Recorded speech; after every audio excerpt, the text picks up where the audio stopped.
السلام علیکم ورحمۃ اللہ وبرکاتہ۔ خیرکم من تعلم القرآن وعلمہ، تم میں سے بہترین انسان وہ ہے جو قرآن سیکھے اور دوسروں کو سکھائے۔ نحمدہ ونصلی علی رسولہ الکریم، اما بعد فاعوذ باللہ من الشیطان الرجیم، بسم اللہ الرحمن الرحیم۔ رب اشرح لی صدری ویسر لی امری واحلل عقدۃ من لسانی یفقہوا قولی، رب زدنی علما رب زدنی علما رب زدنی علما۔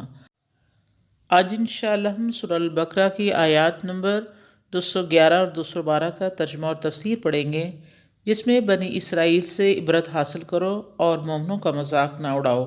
اس موضوع پہ بیان کیا جائے گا۔ اللہ سے دعا ہے کہ اللہ ہم جو کچھ پڑھیں سنیں، اللہ ہمیں اس پر عمل کرنے کی توفیق عطا فرمائے، آمین۔ سل بنی اسرائیل کم آتیناہم من آیت بینہ ومن یبدل نعمت اللہ من بعد ما جاءتہ فإن اللہ شدید العقاب۔ بنی اسرائیل سے پوچھ ہم انہیں کس قدر کھلی نشانیاں عنایت کیں، اور جو کہ اللہ کی نعمت بدل ڈالے بعد اس کے کہ وہ نعمت اسے پہنچ چکی ہو تو اللہ کا عذاب سخت ہے۔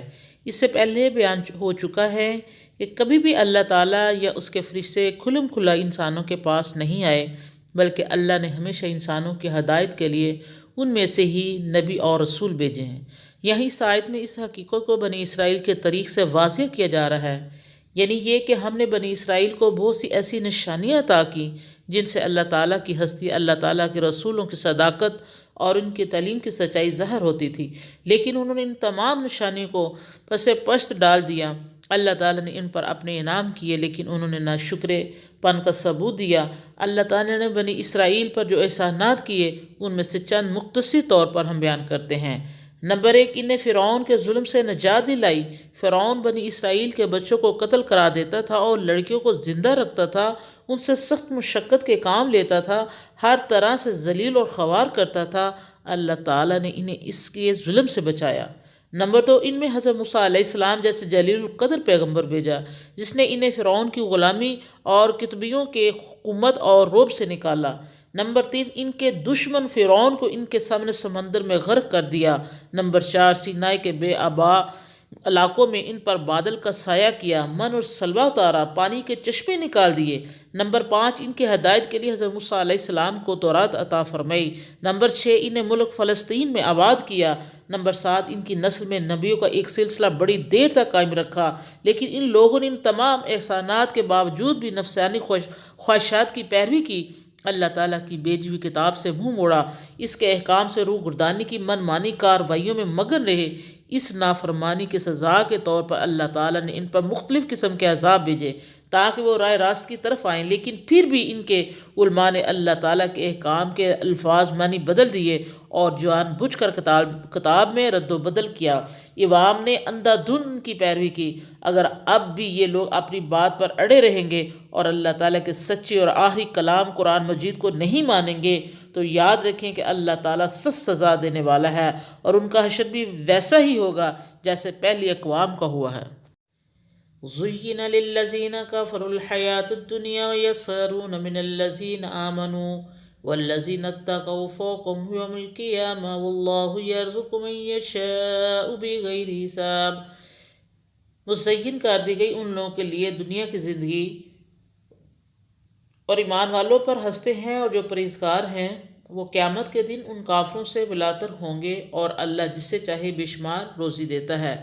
اس آیت کا شان نزول یہ ہے کہ مشرکوں کے رئیس مسلمانوں پر ہنستے تھے، انہیں ذلیل سمجھتے تھے۔ حضرت بلال رضی اللہ تعالیٰ عنہ عمار اور صہیب اور دوسرے غریب صحابہ کا مذاق اڑاتے اور کہتے، نعوذ باللہ، ان نادانوں نے آخرت کے خیال پر دنیا کی تکلیفوں اور مصیبتوں کو اپنے سر لے لیا، اور محمد صلی اللہ علیہ وسلم کو دیکھو کہ ان فقیروں، محتاجوں اور بے بس لوگوں کی امداد سے طاقتور عرب رئیسوں اور سرداروں پر غالب آنا چاہتے ہیں، اور دنیا بھر کی اصلاح ان غریبوں کی مدد سے کرنے کی توقع رکھتے ہیں۔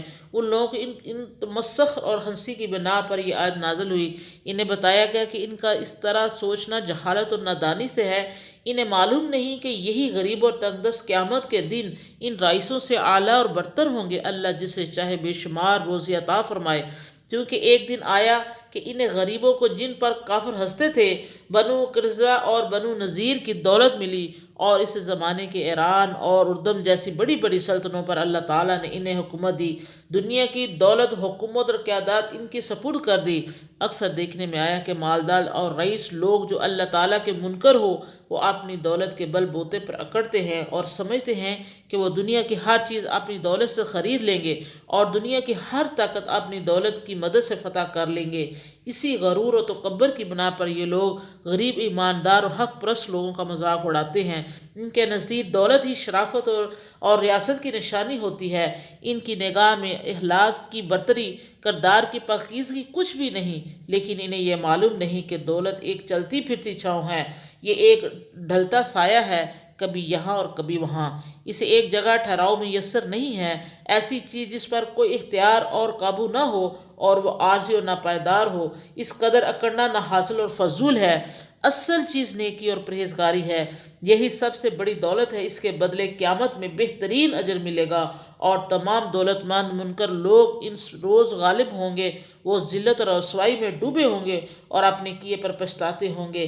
کیا اچھا ہو کہ یہ لوگ آج سمجھ لیں کہ اللہ تعالیٰ ہی سب کو روزی دیتا ہے، وہ ان سے چھین کر ایمانداروں کو دے سکتا ہے۔ انہیں غریب اور مسکین لوگوں کا مذاق نہیں اڑانا چاہیے، خود اپنی آخرت سنوارنے کی طرف متوجہ ہونا چاہیے۔ اللہ تعالیٰ ہم سب کو ہدایت دے کہ ہم برا کلمہ منہ سے نہ نکالیں۔ آمین۔ وآخر دعوانا ان الحمد للہ رب العالمین۔ سبحان ربک رب العزت عما یصفون، والسلام علی المرسلین، والحمد للہ رب العالمین۔